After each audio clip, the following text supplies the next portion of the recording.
안녕하세요. 새벽의 축구 전문가 페누입니다.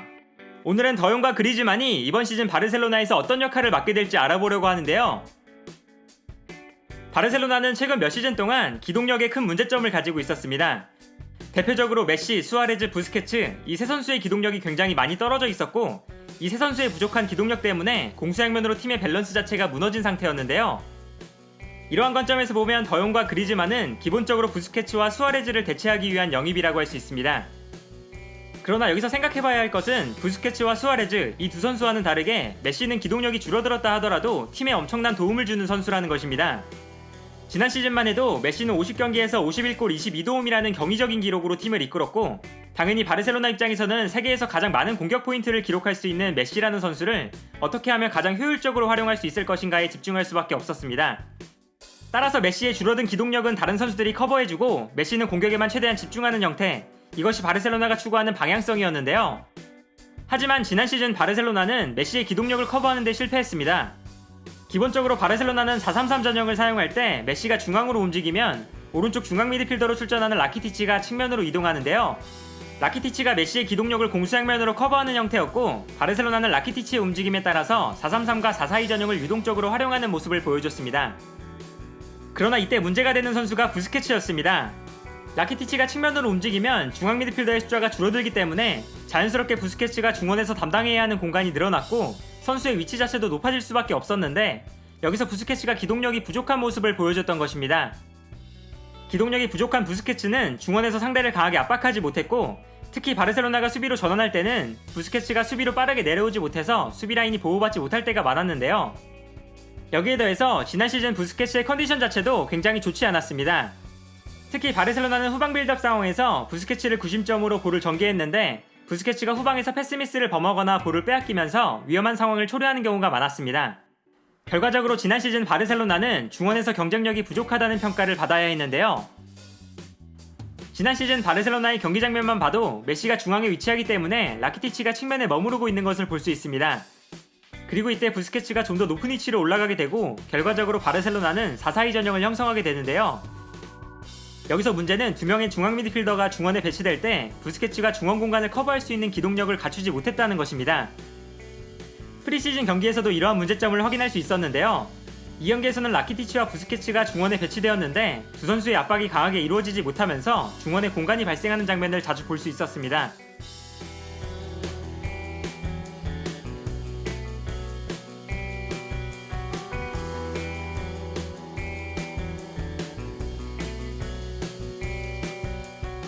또한 부스케츠가 상대의 압박에 볼을 빼앗기는 경우도 자주 발생했는데요.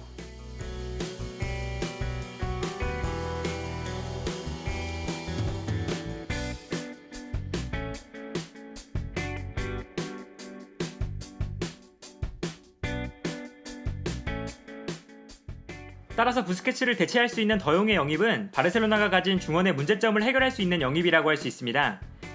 가장 먼저 더용은 부스케츠처럼 후방에서 볼을 전개하는 데 탁월한 능력을 보여주는 선수인데요.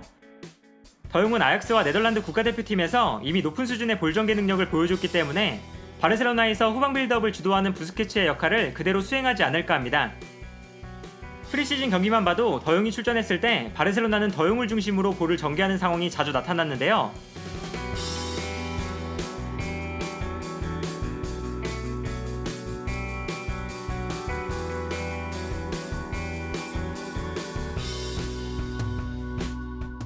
특히 더용은 부스케츠와는 다르게 후방에서 볼을 직접 몰고 올라오는 것이 가능한 선수이기 때문에 이번 시즌 바르셀로나는 부스케츠가 주도했던 후방 빌드업과는 조금 다른 형태의 빌드업 장면을 볼 수 있을 것으로 예상됩니다. 여기에 더해서 더용은 부스케츠에게 부족했던 기동력을 갖추고 있습니다. 후방에서 볼을 전개하는 역할을 수행하다가도 라키티치가 측면으로 움직였을 때 더용은 빠르게 전진해서 중원의 빈자리를 메워줄 수 있고, 결정적으로 중원에서는 활동량을 많이 가져가면서 상대를 강하게 압박하거나 수비 라인을 보호하는 역할도 수행할 수 있습니다. 더용이 중원에서 활발하게 움직여줄 수 있기 때문에 바르셀로나는 4-3-3과 4-4-2 전형을 유동적으로 활용할 수 있고, 결과적으로 지난 시즌 부족했던 중원 경쟁력을 해결할 수 있는데요.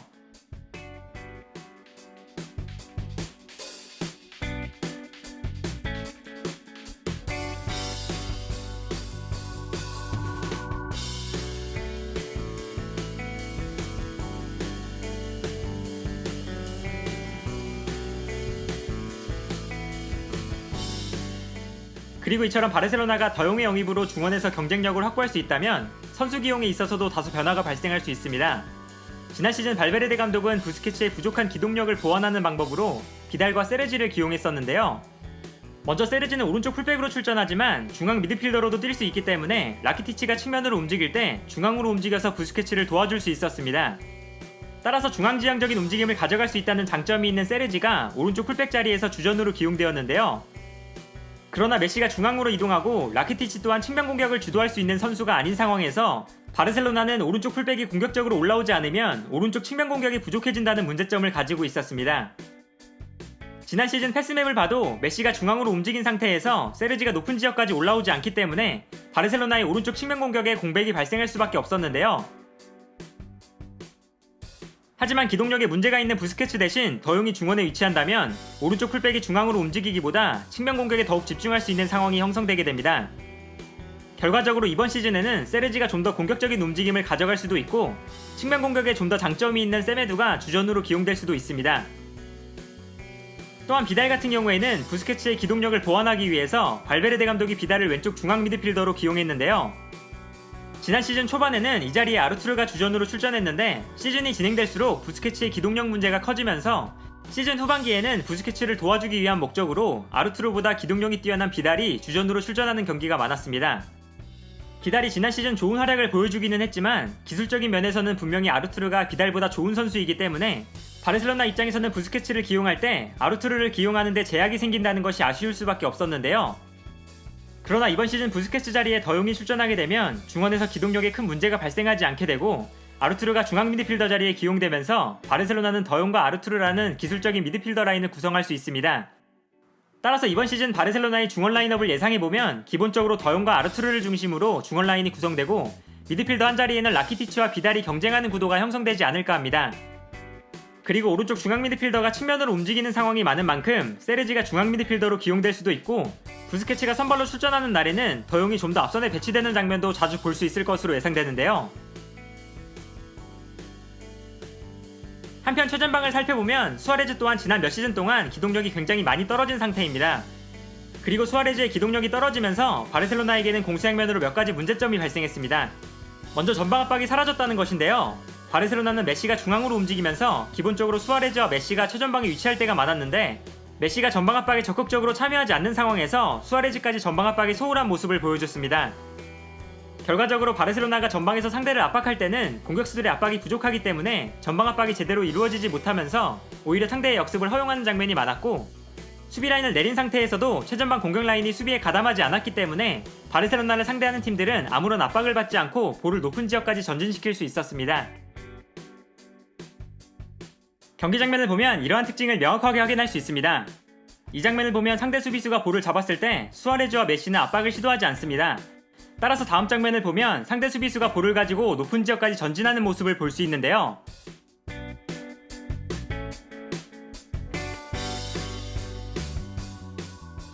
또한 공격적인 측면에서도 문제가 발생했습니다. 바르셀로나에서 보여준 수아레즈의 가장 큰 장점 중 하나는 경기 내내 최전방에서 끊임없이 움직인다는 것인데요.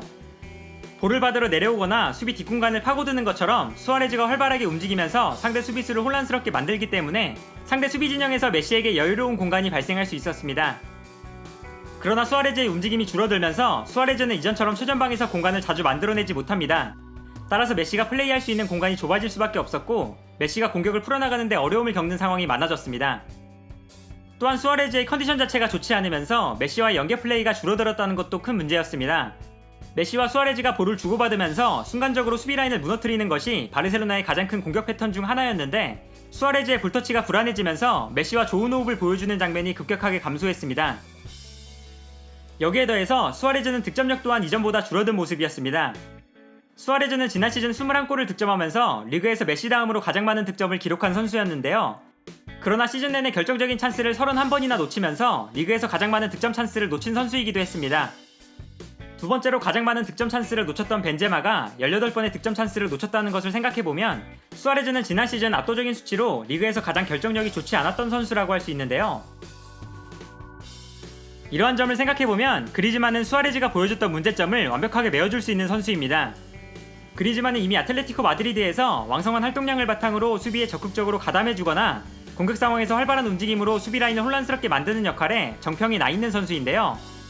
여기에 더해서 전방에서 보여주는 연계 플레이 또한 그리즈만의 가장 큰 장점 중 하나이기 때문에 수아레즈의 신체 능력이 감소하면서 보여주지 못했던 모습들을 그리즈만이 완벽하게 보여줄 수 있지 않을까 합니다.